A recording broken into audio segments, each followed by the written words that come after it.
Welcome to Kishore academy.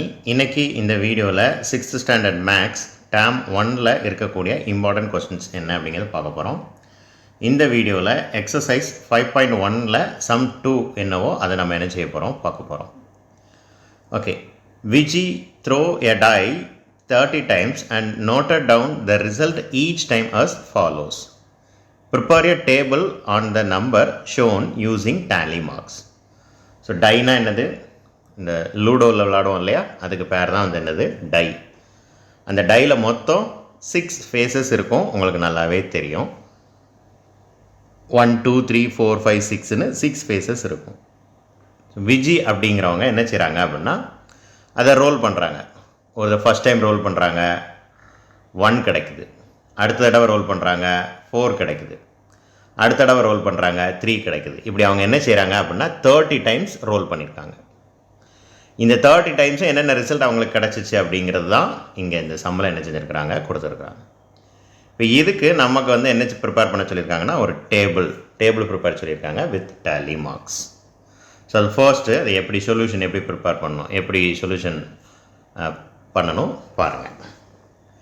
இங்கே கொடுத்துருக்கிற மாதிரி டேபிளர் காலம் போடணும். ஃபர்ஸ்ட்டு வந்து ஃபேஸ் ஆஃப் டை, ரெண்டாவது டேலி மார்க்ஸ், மூணாவது ஃப்ரீக்வன்சி. ஸோ இதை மேலே ஹெட்டிங் என்ன அப்படிங்கிறத நல்லா பார்த்துக்கோங்க. பார்த்துட்டு ஃபேஸ் ஆஃப் டை ஃபர்ஸ்ட்டு நம்ம என்ன எடுத்துக்கிறோம், 1. அதாவது 1 எத்தனை தடவை விழுந்திருக்கு அப்படின்னு சொல்லி நீங்கள் பாருங்கள். 3 தடவை விழுந்திருக்கு. அப்போ டேலி மார்க்ஸில் என்ன செய்யணும் அப்படின்னா 3 கோடு போடணும். ஃப்ரீக்வன்சியில் 3, அவ்வளோதான். அதே மாதிரி இப்போ 2 எத்தனை தடவை விழுந்திருக்கு அப்படின்னு சொல்லி பார்க்கணும். 2 எத்தனை தடவை விழுந்திருக்கு அப்படின்னா கிட்டத்தட்ட 2 டைம்ஸ் தான் விழுந்திருக்கு. அப்போ டேலியில் 2, இங்கேயும் டேலியில் 2 கோடு போடணும். ஃப்ரீக்வன்சியில் 2ன்னு எழுதிக்கணும். இதே மாதிரி ஒவ்வொரு நம்பருக்கும் பார்க்கணும். 3 4 5 6 கவுண்ட் பண்ணுங்கள். கவுண்ட் பண்ணி கரெக்டாக பார்த்துக்கோங்க.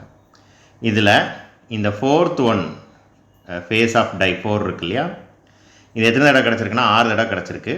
ஆனால் டேலி மார்க் இப்படி போடக்கூடாது, இது தப்பாக பிரிண்ட் ஆகிருக்கு. என்ன செய்யணும், உங்களுக்கே நல்லா தெரியும்.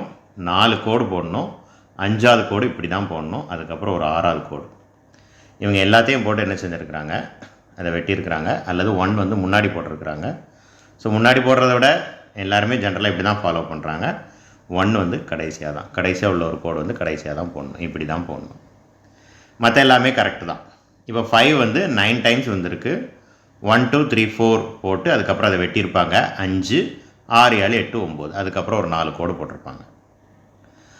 ஓகே, இப்படி இந்த டேபிளர் காலம் இப்போ நீங்கள் மேக் பண்ணிடுவீங்க அப்படின்னு நான் நினைக்கிறேன்.